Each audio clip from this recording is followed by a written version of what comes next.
We're set up here with 3 mortars for today's test. The first one I'm going to shoot is the golf ball mortar.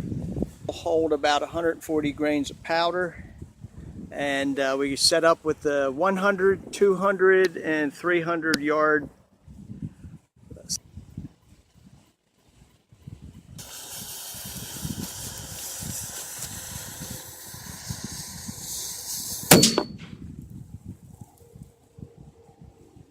Okay, we lost the ball on that first shot.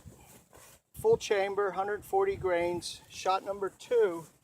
And there's a golf ball. There's no patch on the ball. Neither was it on the first, so here we go.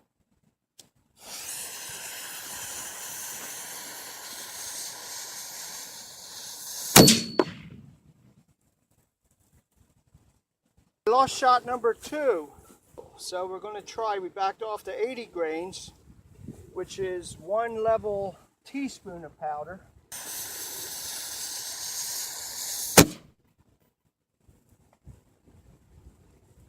Well, that didn't go very far. That only went out about 50 feet.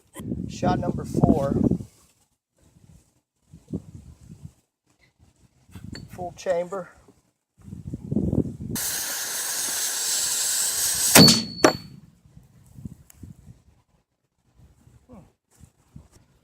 Alright, it's shooting them out of sight. I just can't see where they're going. We got the soda can mortar set up. This it has a capacity of 300 grains.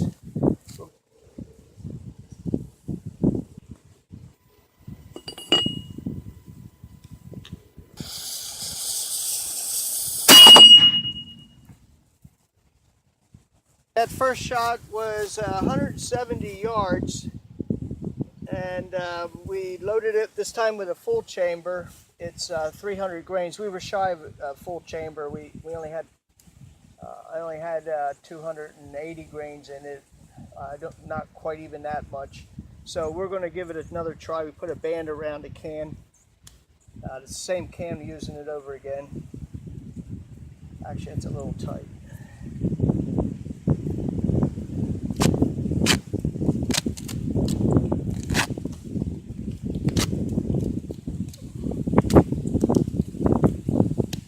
We just want that to drop in.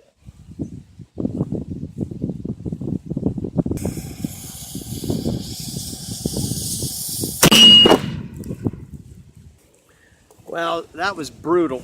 I have no idea where that can went. It was just gone. So I'm going to take a ride down and see if I can find it. That one was 261 yards. I moved the burlette band, the tape, up into the middle section of the can, and I don't make it as tight. And I also went with 280 grains of powder in the chamber with a little bit longer fuse, so I could keep an eye on it and see what it's doing. We come back here too because it recoiled quite a bit.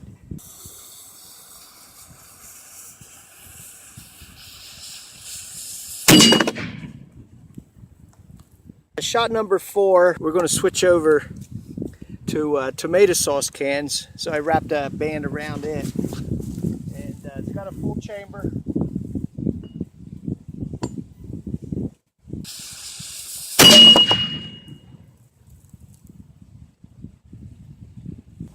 Well, that one I saw land in the cornfield. It really went out there. So my guess is from where it landed, it may be about the same as the other one, 260 yards or so. So we're going to repeat, give that a try again.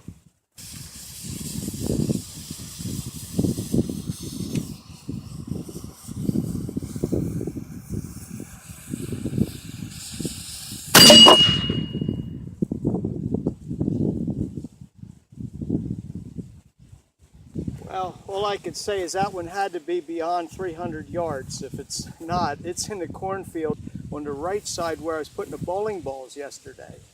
So I'm not even going to bother going down. I aimed it over that way because the other one ended up in the left cornfield where I was aiming in the middle of the runway. So we're going to leave it at that. 4-inch can mortar. We're going to send this one downrange.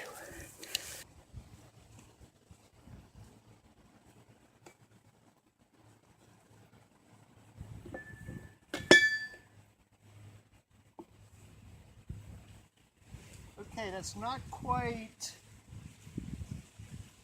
a full chamber. I'm guessing probably about 540 grains is what I measured out here. So I think it'll take about 560, 570. I didn't measure it to see what for sure, but here we go.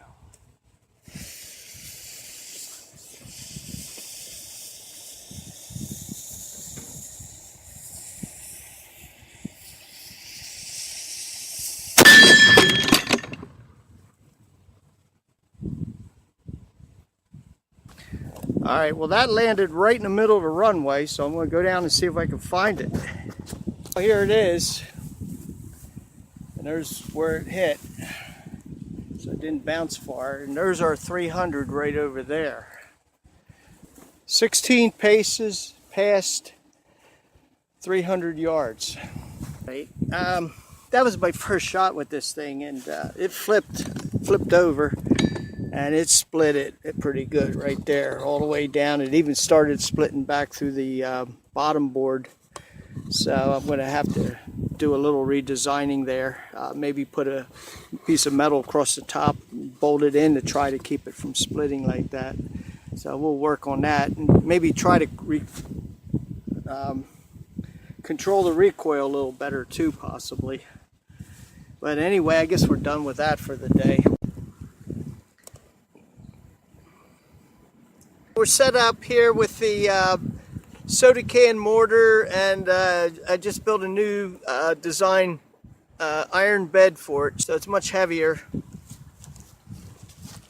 for firing tomato sauce cans.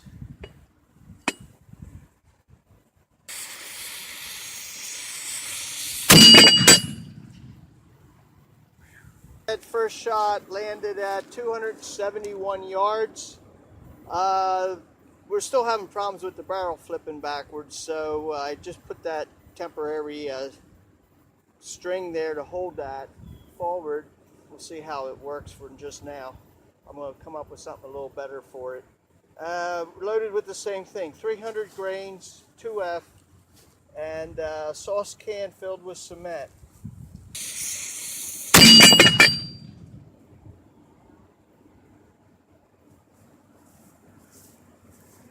That one was 303 yards.